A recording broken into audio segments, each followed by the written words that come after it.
Because I always like to say, you know, that the best discipline plan is a great lesson plan. I won't say what I really say because I'm on camera right now. But all right. So what we're going to do is, and I saw a lot of you highlight on page 19 the alignment with Common Core standards. And those all just seem to make great sense, right? And I saw Val very excited in our I'm just picking on Val today like crazy. I'm gonna move away from Val. And so what our task is going to be is each table is going to take a recommendation and read one recommendation. And then on the side, you're going to jot, how does this apply to my content area?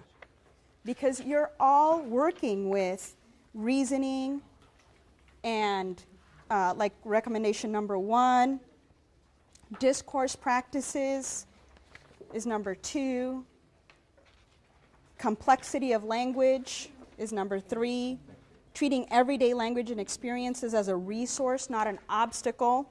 That's probably my favorite one.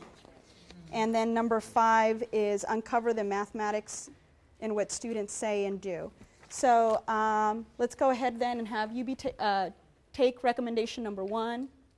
And you're just going to read that recommendation and jot down on the sides how would that apply to your content. Of course, if you are a math teacher, then are you calling dibs on number 2 over here? Okay, number 2 is this table. We want 5. 5 is this table. 4 over there. And by default, 3. 3. Okay, go. So read, jot, and then you'll talk about it.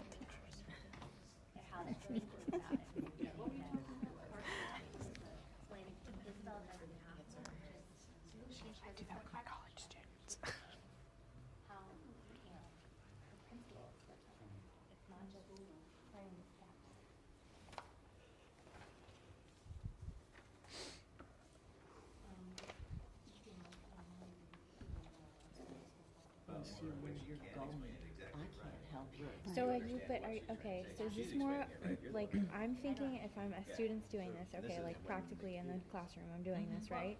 And they're like, they have this imperfect language, correct? So am I trying to guide them? Am I always pushing for them to try to use language? Or am I saying like, can you draw that?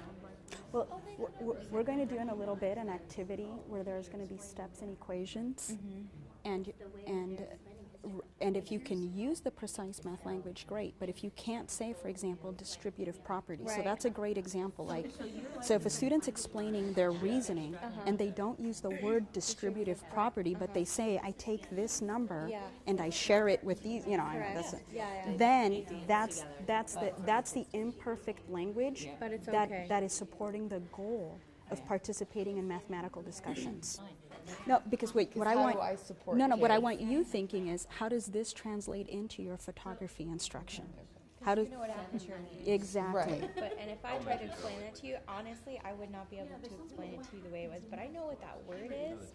I just visualize it. So I'm thinking like, do I tell my kids to just draw it, or am I pushing them to try to use the other language, even if it's Descriptive language. Yes. So the same grant that I have, that's what they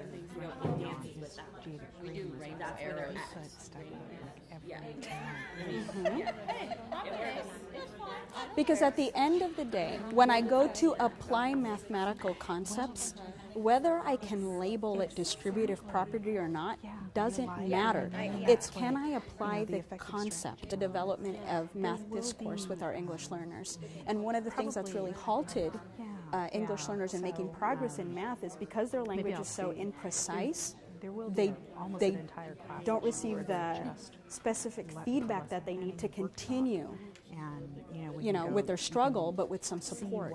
Because we've said, oh, you're not using the right vocabulary. Based on the teaching performance expectations. So there's kind of been this halting thing that's happened for kids.